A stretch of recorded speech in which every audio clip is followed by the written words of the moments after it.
Welcome back to Wall Again, where passion meets music. If you're new to the channel, hit that subscribe button. Okay, so we're going to talk about albums that has absolutely no skips. We all have chosen our favorite ones, so let's kick it off. Eric, what have you got? All right.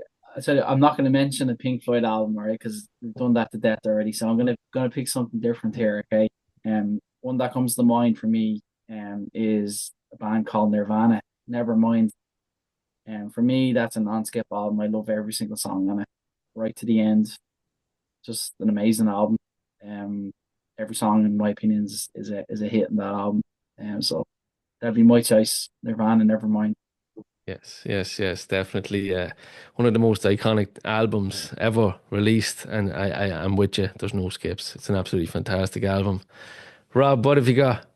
Well, I had never mind, but seeing as Eric has that, I'll pick something else. So I'll pick something from the same year and the same city and the same genre of music. It's got to be Pearl Jam 10. Yes. Um, Absolutely love this album. Remember the first time I heard it the whole way through, I thought I was hearing things. I was like, that's amazing. Like every song sounds good. Let's give that another listen and another listen and another listen. And like everybody knows the hits, like Even Flow, Alive, Yeah, Jeremy, Black. We all know those hits. But like you take any song, take once, an yeah, amazing song. brilliant song. Absolutely brilliant. Oceans, Brilliant. fantastic. Yeah, Fantastic. Porch, again, another knockout. Release. They opened with Release in Marley Park, Marcus. Do you remember? In the summer Yeah, there. It was just outstanding. Absolutely fantastic. There's no it skips sounded on great. this album for me. It's just top drawer. From the minute you stick it on, it's rocking the whole way through. And yeah. oh yeah, I absolutely adore it. Well, I I'm totally agree. Totally definitely agree. with the two of you so far, 100%. There's absolutely no skips. So, Marcus, what have you got? Yeah. Mine is, I don't know if you can see this. Or I can. Black Crows, is it? Black Rose Yeah. and Morricane. And this is their third album. I was a fan of the first album, and then the second album came out and just absolutely blew it out of the water. And I thought it was the best thing I'd ever heard. So then this one came out. So I was jumping on the third one, and I couldn't get into this. But I couldn't understand. The second one was just so good. Like, what was the story with it? And I worked hard, and I really worked hard. I'm trying to give this a go, as I just couldn't understand how a band could produce what the second one was and blow it in the third one. And it got in on me, and it's now my favorite album. I had to work for it, and it's because I had to work for it. I just absolutely adore it.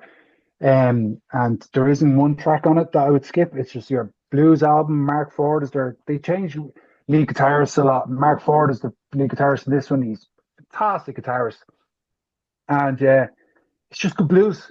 It's just good rock and roll and blues. And there's like even a touch of country in one or two. Definitely in one of the tracks is a touch of country, but it's I love it. I love it, and I loved it because I had to work for it. It didn't come easy to me, and yeah, I'd highly recommend this to anybody True. for the cover alone. It's great to see the passion just oozing out, as we always say. Everyone has their favorites, you know. I love it. You can really feel it. So, what I'm going to go for is I'm going to go with a Metallica album. I'm going to go with And Justice for All. I know it gets a little bit of bite back for the overall production, the no bass and all that crack, but I don't care. I think that album is a masterpiece. I think they were pissed off, they were angry, they were hurt. You know, Cliff was after passing away, the new bassist came in. They probably, you know, they did. They toned him down. It was very hard to be accepted into the band, but he was accepted.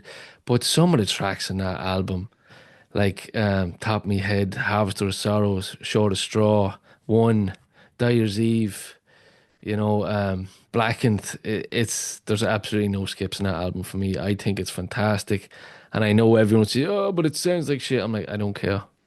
For me, it doesn't. For me, I don't think it sounds like shit. I think this is a whole internet thing I now think where it is, and I said it. We did a review, and I think people have just gone with this. Yes, there is no bass, but I mean, there's loads of albums that don't have bass but in heavy metal. You know but what I mean? but there mightn't be a bass guitar played on the album. but there's still low frequencies in the album, and the low frequencies come from the rhythm guitar and the kick drum. Yeah, So yeah, the frequencies are boosted in a different part. That's all yeah, it is. yeah. No, 100%. People just kind of ran with the whole thing, but for But me, I want to chime in on that as well. I Yeah. think people give Lars a lot of stick. I think back then he was an incredible drummer. yeah, Some of the stuff he was playing back then was so technical, and the drum sound that he had on that album was fantastic. Like, and like, double bass in one yeah, and all. It's just brilliant.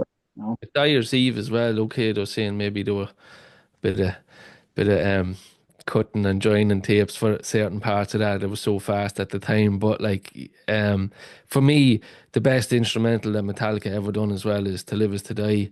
I spoke about it before on different videos. I think you could actually feel the pain of losing Cliff by the way they were playing the guitar. You could actually, it was almost like a classical guitar, so I'm not sure what they used, but you could hear like the heartbreak, as that song, it starts slow and then it just goes, you can hear this banging and you can just feel like anger.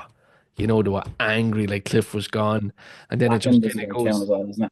it goes full circle and just finishes with that sound of that guitar. And I think it's absolutely brilliant. And everyone talks about instrumentals like maybe Orion and Call of Cthulhu, but for me, To Live Is Today is brilliant, absolutely brilliant. So, and Justice for All for me, no skips. Great That's album. brilliant. Love it. Yeah, Great choices. yeah, yeah. Again, yeah, it's brilliant passion there.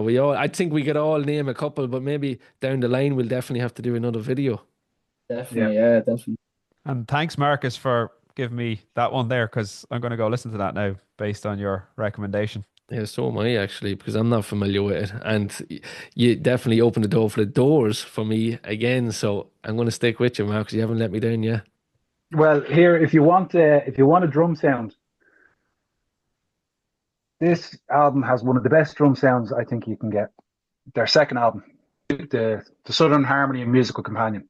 The drum sound on that is just amazing. That producer's kind of known for a good drum sound.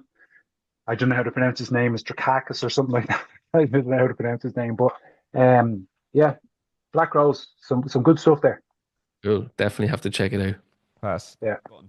So let us know in the comments below what you think. If you like the video, hit the like button. And if you could also subscribe, and we'll talk to you on the next one.